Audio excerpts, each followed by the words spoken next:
So if we think about, video gaming, it wasn't super social. It wasn't about your break with your friends and your family. And so we think that mobile has really captured the history of this play, this form of play, because it's such a personal device. It's so connected, and when you're with people, you have it.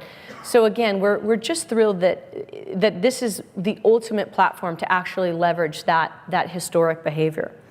So when we think about that timeout, there's a couple things that are there, right? It's social.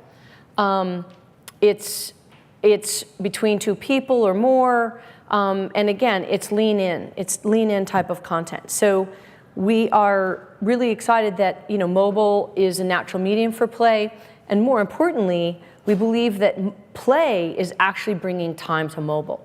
So this challenge for marketers to tap into a transactional-based medium, one where we're looking up a map, we're reading a quick stock report, maybe a sports score. We have a medium here in an environment where players are taking that break, whether they're on the subway or most of the time they're watching television, multitasking. Of course, they have to look at the screen to play. So we're taking that time out in essence and changing the landscape of again, this very transactional based platform of mobile.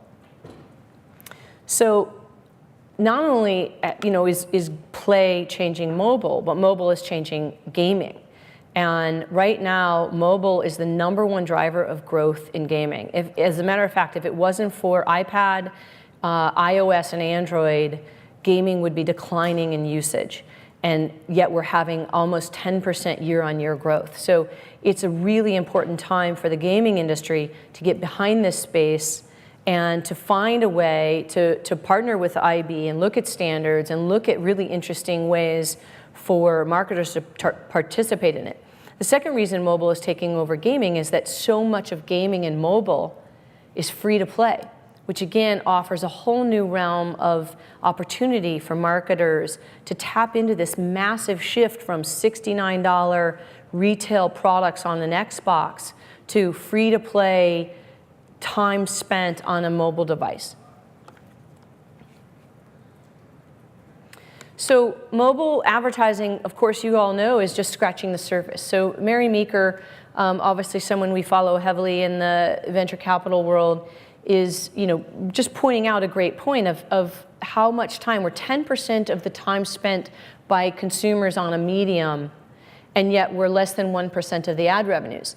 And so if we think about gaming as a category, 49% of the time on mobile, then gaming is wildly underrepresented as an advertising opportunity and advertising revenue stream.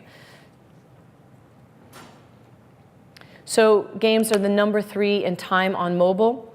They're overlapping. Let's see. Oops, sorry, I lost my point. Anyway, it's big. How's that?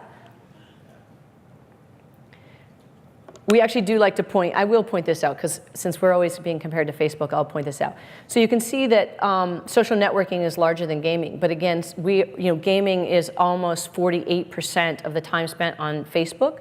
So you can imagine if gaming as a category is that much time on social networking, then really this figure is probably inaccurate, and we should be #2, second only to talking on the phone. The time spent on apps specifically, it is absolutely #1. 49% of app usage is spent playing games. So we talked about the reach of mobile as far as how many, Twitter plus Pandora. In time spent, it's even more major apps like Amazon plus New York Times plus Rovio plus Twitter plus ESPN. All do not make the amount of time being spent in a company like Zynga on just games.